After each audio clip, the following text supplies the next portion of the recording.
For the record, if you would just introduce yourself, and if you would tell me how many generations your family has been in Savannah, where did they come from, and why did they move here? My name is Stephen and Linda Bernstein. We are the third generation. Grandfather Bernstein arrived in 1898. We've been here ever since. This will probably be the last generation in Savannah of this family. As far as I know, the story is he got to Savannah, his horse died, so he had to go to work. So here he is with a business that's still running today with the same name, which is remarkable. It's probably one of the oldest businesses in the city of Savannah. That's a significant fact. Have you ever looked into that? First of all, state the name of the business and tell me how he started it.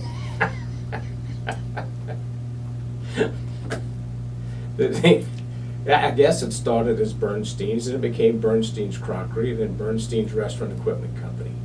So that's what we have. That is run by another member of the family, not by myself. I branched off in 1971 and opened up my own business, which is Restaurant Equipment Company, which has been thriving through the last 43 years and continues to thrive. So that's on one side of the family. The other side of the family is the Eisman family. My mother was an Eisman. She had two sisters and a brother. And the brother ran for president in, I guess, the 60s. Abram Eisman, he was known as Little Abe. Little Eisman, he was probably one of the finest athletes the city had seen in the 30s. And he became a gadfly, a really happy person. He lived a very short life, but he lived a very full life. Well, he would be part of the place. Yeah, I've left Carol a book that he's written about his experiences being a candidate for president, among other things. My mother was a housewife. My father was one of the operators of the business on Congress Street for many years, until he came to work with me on Whitaker Street. Your parents were in Savannah during a lot of different historical periods. Where originally did they come from, and what is the immigration story? Did they come, what port of entry, and how did they end up in the United States? I'm going to assume that they all came into New York, except my grandmother on my father's side, who was born in this country in Springfield, Illinois. The others, I'm sure, came through New York. The Eismans and my grandmother, who was a Rabinowitz, now Robbins, they were helped into Savannah by the Mirsky family. And that's how they reached here in Savannah. And this was probably 1890s and 1910, in that time period. Was there a sense that people had to be sponsored the way we sponsored people from Europe to come into the country, or was it a matter that you needed to have landsmen so that you, or friends, so that you had a job and I don't know if that was true back then. People just escaped Europe to come here, for the promised land, which in some cases it wasn't. And they found family, and this is where they ended up. What do you know about Illinois? What do I know about Illinois? I don't know much about Illinois. I wanted to go to, I was there a few years ago to go to Springfield, but I didn't make it to see the rest of the family, so I don't know much. We do have what is it called? An ancestral, starting with the families on both sides. Family tree? Yeah, family tree. Ancestry tree. And you still have relatives in Springfield? No, I think they're all. Or is they're all in the? Yeah, there are some names I've left you people who will be able to connect the dots. All right. So, a merchant in Savannah, a Jewish merchant in Savannah. What do you remember hearing about in terms of how easy or difficult it was for a Jew to earn a living in a southern city? That's a hard question. On my mother's side, her father was like my wife's father, that he had businesses in little communities throughout the Southeast. In fact, that is the reason we are together. because he was in Reedsville, Eunice's family was in Reedsville, and her aunt and my mother used to play together. So that's how we have this connection, through Reedsville, Georgia. I could go through a whole litany and a big story, but I'm not going to do it. You should have been at the wedding, you could have seen it. The grandfather on my mother's side probably had a very difficult time. He never had a great business for all the years he was in business. And on my father's side, they had a nice business that, like I said, is still continuing today. They lived through the Depression. They also lived through the war and the establishment of the State of Israel. And although these are prior to your involvement in your family's history, do you remember hearing any stories about how much they knew, what they didn't know, how they aided the war effort, and if they in fact were cognizant of things or helped in the establishment of the state? There are some scrapbooks I have that have some of that information in there that we can go through.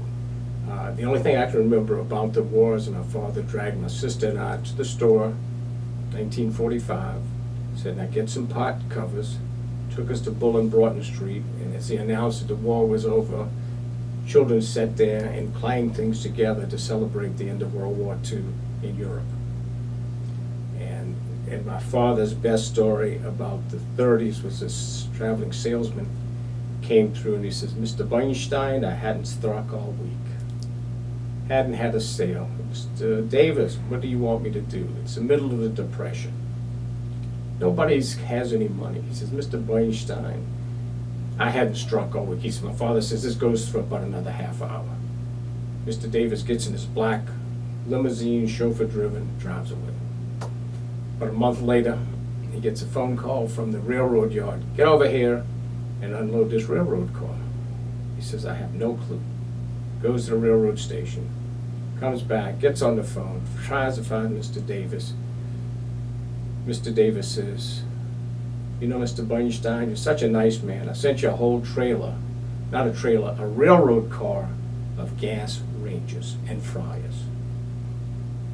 He says, "Whenever you sell one, send me the money." Technically, this is his way of saying how they got into the restaurant equipment business. This is in the middle of the Depression. There's no merchandise available and no customers for anything. And this is basically how they got into what they're doing today. The generosity of this one person. It is amazing. I've heard some stories of Workmen's Circle and other cousins clubs and other institutions and arrangements to where one family was helping another, sometimes through the Jewish community. Do you know stories like that, or do you know of any that your family was involved in? Yeah, we had one experience on my mother's side. There were about 10 children. I think about 3 or 4 perished in the Holocaust. One went to Israel, one went to Argentina, and the others came to this city. And they brought the son, who went to Argentina, to Savannah, set him up in an apartment to live, set him up in a business. And it was very difficult for he and his wife and his children to acclimate to here. And they went back to Argentina after about 3 or 4 years. And that was the end of anybody really having any connections with those people. So yeah, that would be about it from a personal point of view. Did they work with groups? I have no idea. Parents never talked about that. What about the establishment of the State of Israel? And even I guess that later was in the a happy 67 event, but I war, don't the remember- I don't 73 war? remember that. Okay, all right, very good. How were you educated? Where did you go to school? Went to school in the Savannah school system. And I assume it was a segregated system for most of your I would right? say it was, yes. So what is your relationship to other races, other minorities, and what do you remember about the civil rights movement? The civil rights movement was such that I worked at the Mango Hotel, and And because of the, the problems that were going on, I was given the keys to the front door and told to lock the door to keep the blacks from coming in to register at the hotel. But the irony of all this is the back door is open so that all the black help can come in and run the hotel, which I found to be quite ridiculous. How old were you? Early 20s. What types of jobs did you have in your life? What types of jobs? How can I answer that? I drove the truck at the store, I did service work at the By store. the JA? We had, my cousin and I, we ran the JEA snack bar at the pool for one summer. We worked at Walgreens and among other places, and Casual Corner in Atlanta. That's where I met Eunice, and we've been happy ever since. Did you always have a sense that you might end up in commerce and in a family business? No. Only because of illness did I get back here. Is that a story you want to tell? Well, my father was ill and needed some help in the store, so I came back to help in the store. And found that I didn't like the way things were being operated, so I decided to step out on my own. Helping out with family is not a Jewish experience. It's, I think, a family experience that most people can relate to. But is there something unique about the Jewish experience that you remember growing up? Just being Jewish, and it was always an underdog situation. Because you were Jewish, you had to try harder. You had to be above board to get ahead. I think that was one thing. And I think during the 50s, Jewish maybe turned into Zionists also during that time period. What organizations did you belong to growing up? None that I can remember. None? JA, Well, I Hillel, did JA, whatever. AZA, Yeah, none of the above. youth groups? No. Tell me about your synagogue experiences. Were you bar mitzvah, confirmed? Bar mitzvah at the AA here in Savannah. Were your family always involved with the Agudath Hakim? No. Basically with the BB. Did they add in any way to the leadership of any of the synagogues or the JA? I think my father was on the board of the shul and the JEA. What kinds of lessons about being Jewish did you learn from your parents and relatives? I don't think there were any lessons to learn. It was just a daily experience. And you did your thing. First of all, you have to look at it and say, you know, you're lucky, first of all, you were born in the United States at that time frame in the 1940s. So therefore, you had, I think, a different perspective as opposed to being born in Europe or somewhere else. Therefore, you were on a higher mental plane, let's say, than other people from other countries. Because you had advantages. You did not have a war-ravaged country. You were able to advance, and then the 50s were by far probably the most dominant decade in U.S. history. Did you have friends that were in the military or went to Korea or Vietnam? Just Eunice's brother, who went to Vietnam twice. What was that experience like, having friends in the military or relatives in the military, in a military town? I don't think that it made any difference to me. People made their choices, and that's what they did. Did you go to any of the community dances at the JA or through the synagogues growing up? Probably did, but don't remember. What is the most significant thing that you do remember about being Jewish and growing up in Savannah? That you always were working one step ahead of the other folks because you had to. Your parents sort of pushed you to do more than other people. The only bad experience I can remember is at Armstrong College at the time. It's like 2 weeks before finals, and the kid sitting next to me who we talked to for 10 years through school turns around to me and says, "Are you Jewish?" And I said, "Yes." Those are the last words he ever spoke to me. So as far as racism is concerned, that would have been my only experience that I can remember.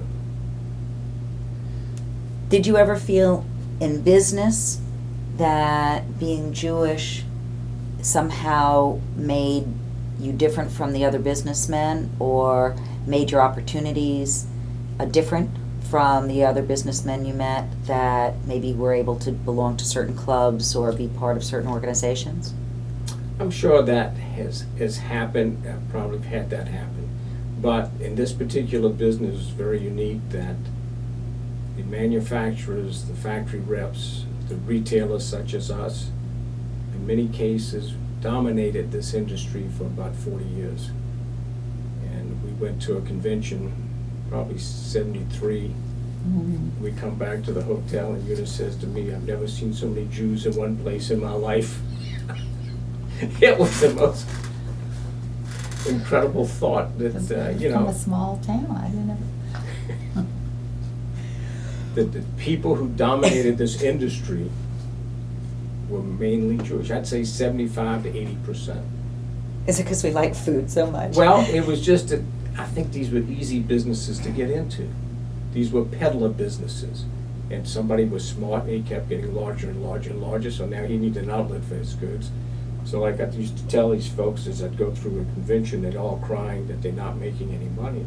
I said, the problem is all you Christians ran out the Jews out of the business, so therefore nobody's making any money. Do you remember the '67 war or the Yom Kippur War? Yeah, I remember. And can you tell me what the mood was like here in Savannah? Well, I don't remember what the mood was in Savannah. Did you participate in sit-ins for Russian Jewry or any of those Jewish causes through the synagogue? Okay. Tell me a little bit about the characters in your family, the sports people, the people who wrote for the newspaper.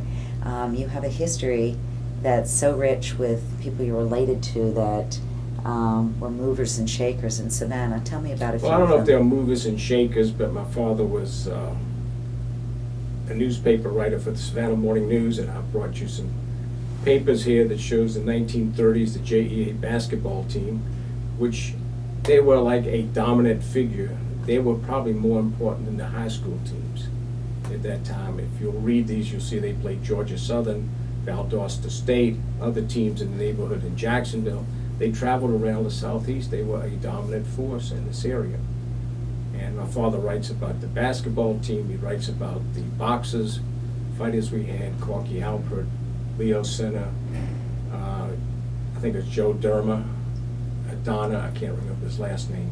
And I have somewhere I can find in scrapbooks telegrams telling these people to be at a certain place at a certain time for their fight that night. We And don't they would make maybe $250. We don't usually associate Jews with being boxers or being great sportsmen. What was the significance of being really good in sports here in Savannah? Well, I think that's not true. I think that happened in the 20s and 30s like any other minority.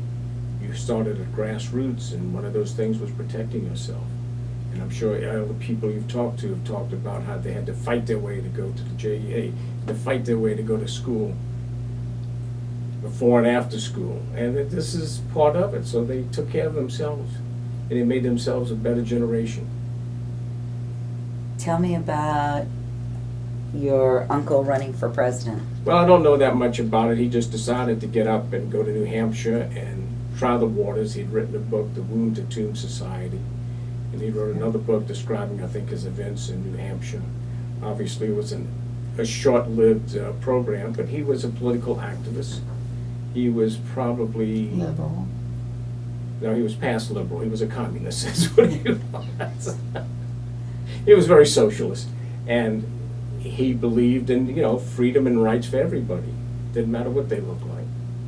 And he had a newspaper here called the Savannah Sun, which was a weekly, I don't think it was a daily program, newspaper. And he touted the rights of minorities. How did he fund such a venture? It's expensive to run a newspaper. Well, he was lucky. His uncles supplied him with a building to work out of. And he had worked in New York as a radio broadcaster, and in Savannah he worked at WSOK, which was a black basic radio station. And he was one of the disc jockeys. He worked at another station, I think it was WDAR. He was known, I think his name was Bob Bright, his stage name. And he worked in radio stations in New York. So he did have some money. And his wife was an heir to the Russell family, or part of the Russell family, Senator Russell. So I think there was some money there. What year was he on the radio, and was it unusual for a white disc jockey to be working on a black station? I would say from the 40s through the 50s. So in other words, it was From quite New York unusual. and in Savannah. Yeah, he was a different type of person, yes. Does that type of behavior get you boycotted by groups that don't like that sort of? He did. I'm sure he had a few problems. How many family branches do you currently have in Savannah? Family branches, Yeah. we are only a little twig left. There are His noses. three, there on one side of the family is at least three, on the other side of the family, two at this time. That's it. And we're talking approximately out of 20 siblings.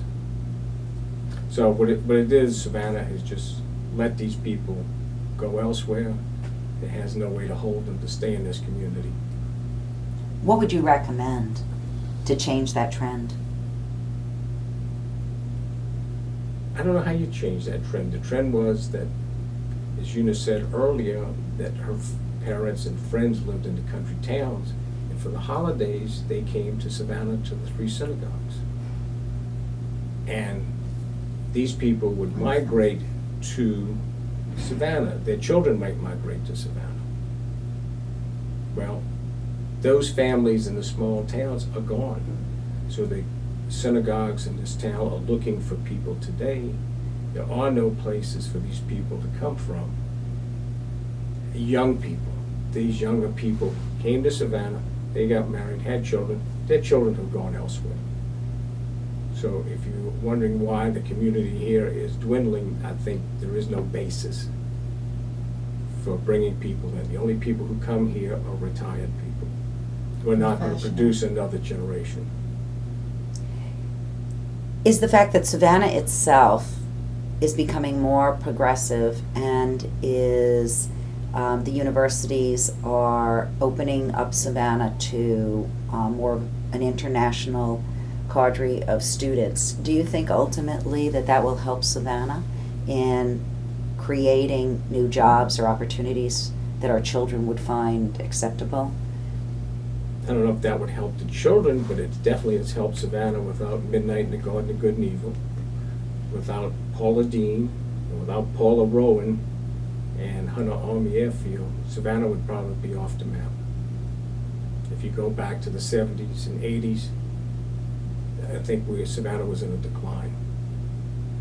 My husband, this is a personal aside, my husband and I actually I was not going gonna to just stay make here. one point.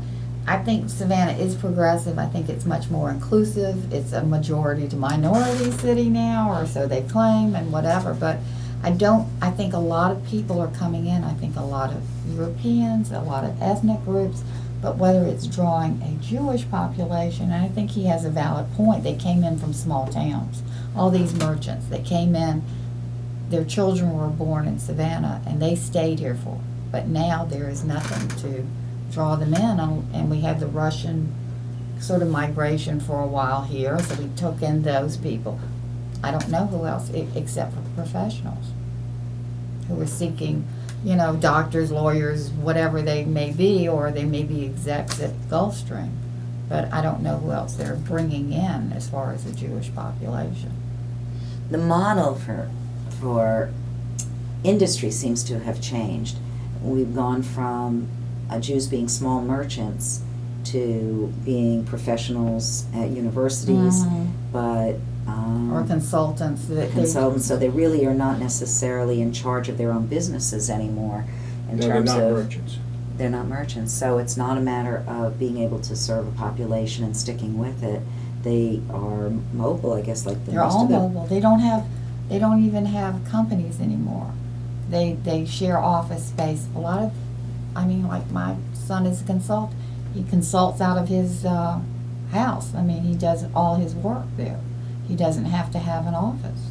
So when I talk to people about the establishment of the JEA, and they say, well, in those days, you couldn't belong to the Oglethorpe Club, you couldn't belong to the golf club, you could. That's true. Jews needed to have their own clubs, the Harmony Club, they needed to have their own That's right. community centers. Well, there's a certain amount of fluidity now between Jews and non-Jews and society and acceptance. Has that hurt us as a people? You forgot to tell her one thing about your uncle, that how civil rights minded he was. He was like an activist. He really was. He was such an activist that he had a cross burned on his lawn. Do you remember the story? Can you tell me? Well, no, I about don't that? know why. It's just that he was one of the few white folks in this city who was trying to push for black rights. And which uncle is this? Abram Osman. And just amazing. I mean, he was like this in the 30s. He'd become, like many Jews in the 30s, became socialists because they didn't think capitalism was the way to go, and if they were Jews were socialists, basically. Jews were for human rights. And this is the next step that they took. Who came to his aid when the cross was burnt on his I lawn? have no idea. Probably no one. So it wasn't, do you, I mean, they wrote for the newspaper.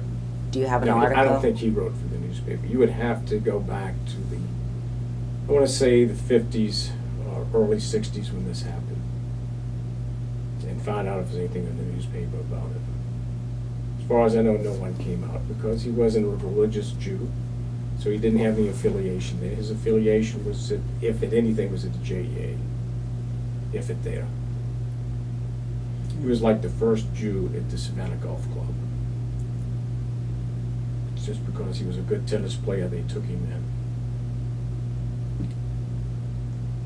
Of all the things that you've done growing up in Savannah, what was your favorite activity and what's your favorite memory? And conversely, what's your worst memory of growing up in Savannah or in a small southern area? Well, growing up in Savannah in the 40s and 50s, you have to remember, it was a small population. But you had 3,000 to 4,000 Jews living here, which made it a very interesting community. And like I tell everybody, they had chocolate, vanilla, and strawberry synagogues. You had one of each. So that made it very unique. You couldn't say that probably from Baltimore down to Miami, where you could make that statement. There were no other communities that had that. It made Savannah uniquely Jewish uniqueness, I think.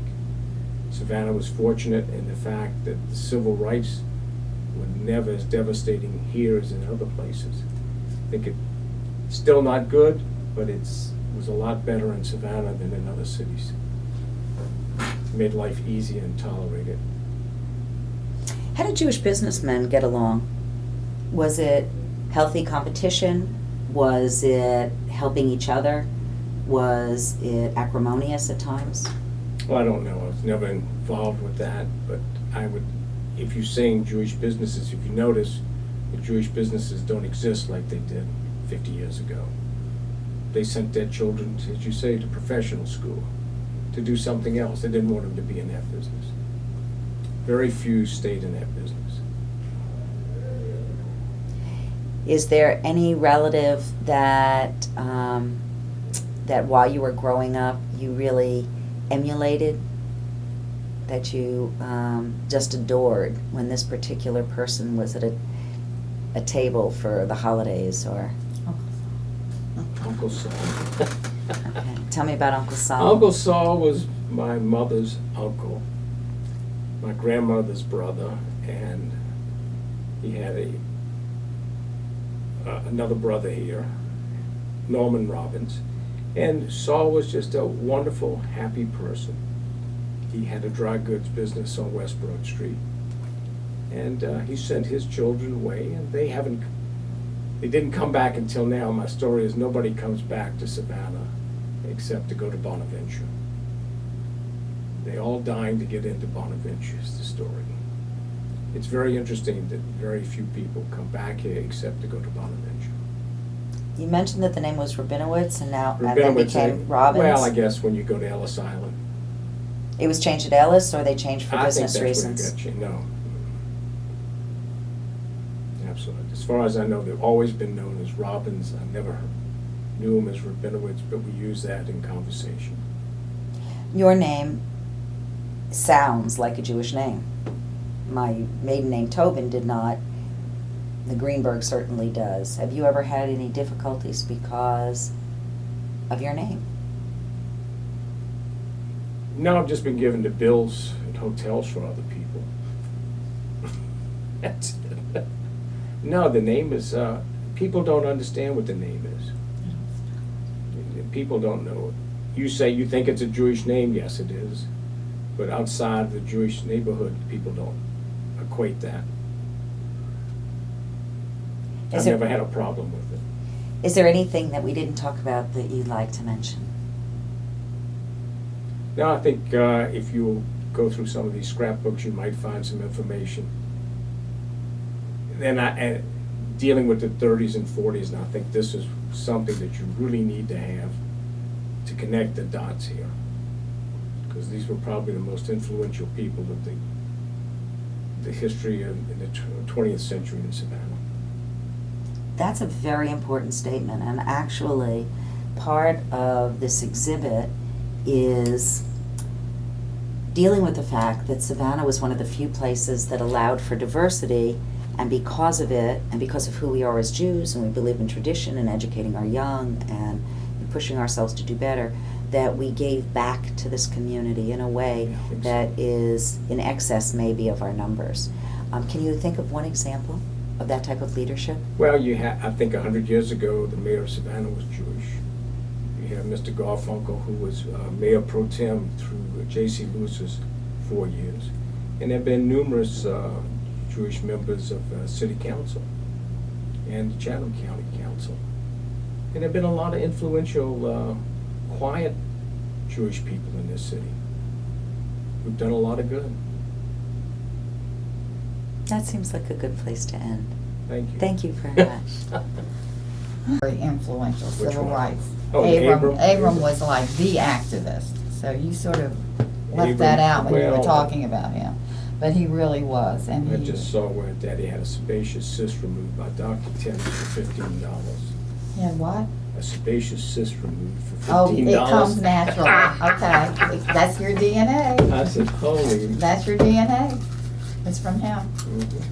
Well, all right, so may finished? I, yes. Keep those. I'm gonna go find the Okay. ones about. Did And I how will many notebooks borrow- did you bring her? I've got more in the car. And I Okay. just didn't schlep them up here. Okay, Well, I'm maybe she- happy to transfer them, and what I'm going to do, because I'm not planning, well, I was not planning to put any, Written stuff.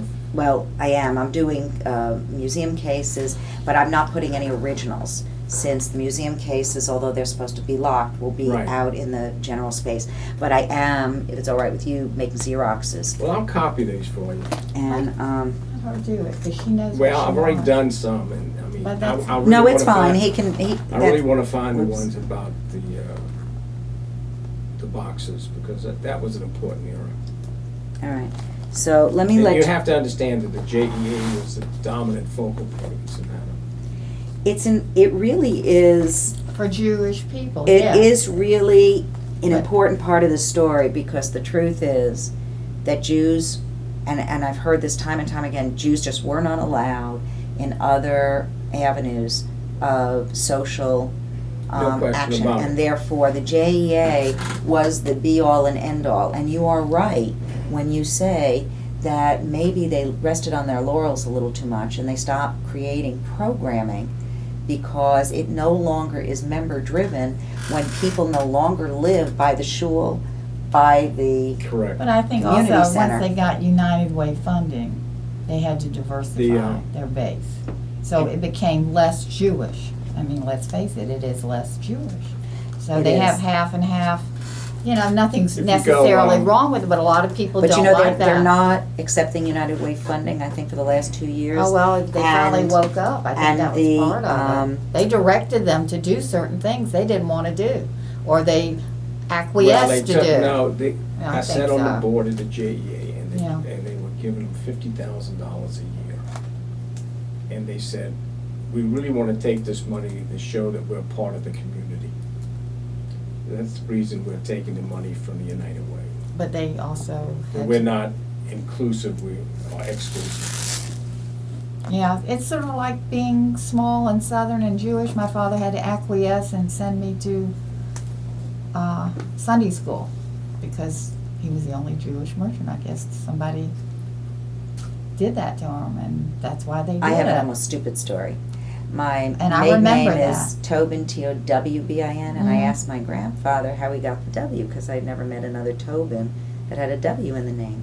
And he said that he had, in my family, they were all dry cleaners and laundrettes, and all different. They each owned their own. I mean, that was it. You came over from Russia, and you helped your relative buy a laundry. But it wasn't like one big laundry. It was they each, separate. they were separate. Well, that's what So, the Asians so are that's doing. right. So the so anyway, the laundry he got a shakeup from the people down the block, and they wanted a tithe to the church, and he said, "I'm Jewish. We don't tithe the church," and they beat up my father, and so my grandfather. He changed the name to Tobin with a W. And I said, It was Grandpa, T-O-B-I-N? It was T-O-B-I-N. Well, it was Tubis, Tuvia, and then it was changed at Ellis Island to Tobin. And so he changes it with a W. And I'm listening to the story, and I was a young girl. And I said, but Grandpa, it doesn't change the way it sounds. He says, yes, but Jews spell it with a W. Oh, that's weird. Were you asking That's Eunice very about a question about how they got to the South? And there was a little blurb last night talking about 93 Jews came on a ship into Galveston Bay, 1907. These were the first Jews into that part of Texas. Wow. And they were brought there specifically so they wouldn't crowd New York. Right, another 93. And they were moving them into territory that no Jewish merchants had ever been in before. It's so funny because, in fact, when I moved here, when I said to somebody, how did your family get to, and they said, through the Savannah port. And I said, no, everyone came through Ellis Island. And my husband's sitting there and he says, my family came through Philadelphia. Right. I said, no, everyone went to Ellis Island and then they went wherever No, they they wanted. didn't. It's a New York Jew's perspective that Well, Ellis Island was the Well, I only mean, port I've of heard entry. that Mr. Garfunkel in the 50s, 60s, and 70s used to go down to the port and look for Jews on the ships. I invited them to come in, I called them and asked them to They please probably do. would have a nice But wealth they, of information and things. what is the relationship with Lamar Apartments? Lamar Apartments were 3 contractors who got together, Rowers, Mason, and Lattimore, and they bought this property on 63rd Street, I'm looking over her shoulder. where Okay. Havisham Shopping Center is, Is that your mom? Yes. and they developed that area. That's his mom, I think. And we were the Well, I third remember home. Lamar. I remember Lamar, Lamar Apartments, they own that the too. Russians. Right, but the Lamar Apartments are now part of what, St. Joseph Candler Hospital? We tore all that down. Yeah, that's part of that land. Yeah, this is my mother. And somewhere in here is a picture. So this is 1940. What? This is kind of the same because Yeah.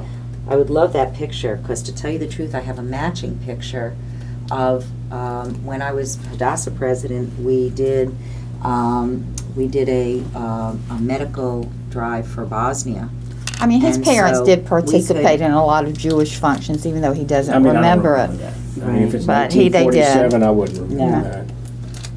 Now, if I could get my two of my cousins could give you probably a lot more information. Yeah, Moses has. I just started reading this thing before you showed up. It was phenomenal. You ought to get her to interview Moses. Well, I got a list right here Right. of people.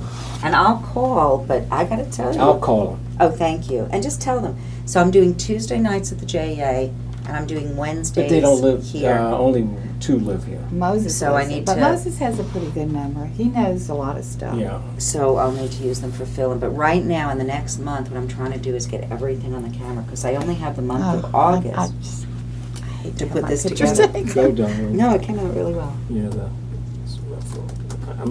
my father wrote long letters to He everybody. loved to write. He was like a frustrated journalist. He should really. have been a journalist. He Yeah. should have been a writer. He shouldn't have been in the restaurant equipment business.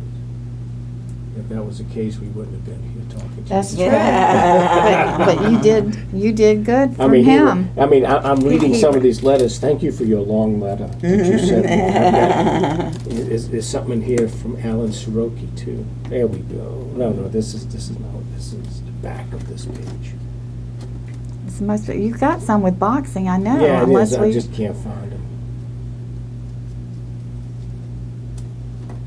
Oh, Like well. I've got 5 more of these books to go through. Well, do me a favor. Yeah, if you're okay with it, if you would make me Xeroxes of the things that you think are most significant.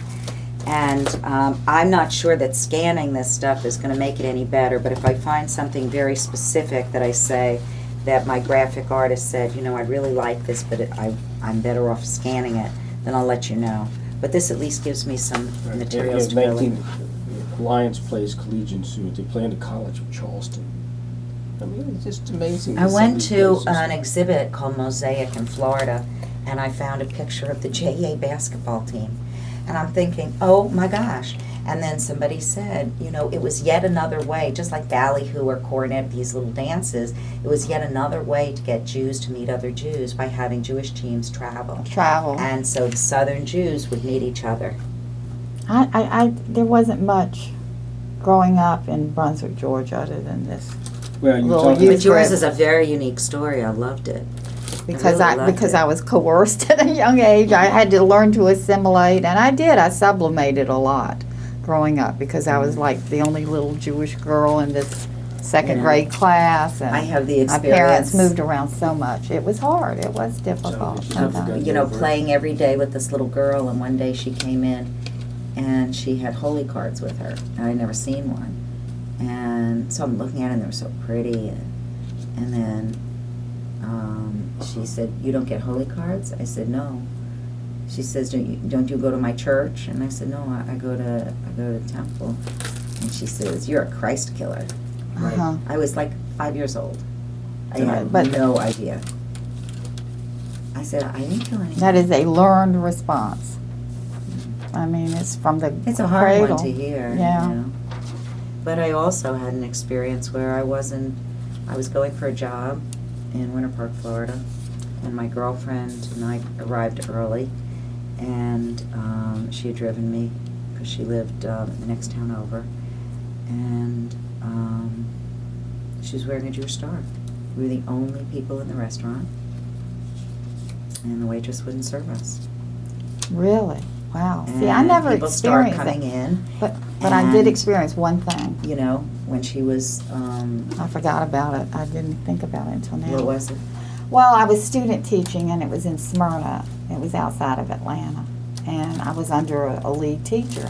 And the first things out of her mouth were, I found out, are you Jewish? And I went, yeah. And after that, it just was different. It was different. I don't know. She didn't say anything blatantly bad, but I could tell that her attitude changed. Who is that? That was an important Yes. person in the Jewish community. Jerry his name, Eisenberg, he was the athletic director. The of athletic JU. director. Nice picture. All right. See, that's what I'm saying. You're talking to these people, and nobody's going to tell you about this time period. No, and I remembered having some of the old newspapers at the JA when I was doing a project called The Hours of Their Lives, and a lot of the stuff was just disappeared. And there it is right there. Okay. That one I would like scanned. Okay, and this happens to be about half rubber. There's a whole list of the GE members there. And how they played half robber. Yeah. But that's not a Jewish experience. Yeah, well. Well, you know what, it really Yeah, is. Yeah. Because part of this, I mean, this is gonna be up here for Jew and non-Jew to Come look on, I at. need to get Okay. going, because I'm gonna be late for this other. Well, go ahead. Okay, I'm going. Thank So you. much. But I need to Well, come to this the is- store and I have to send Just give that it to me, I'll back. take it to back. But I haven't written it out. I'll Well, have then to we'll come have to wait back. tomorrow then. Yeah, I'll have to come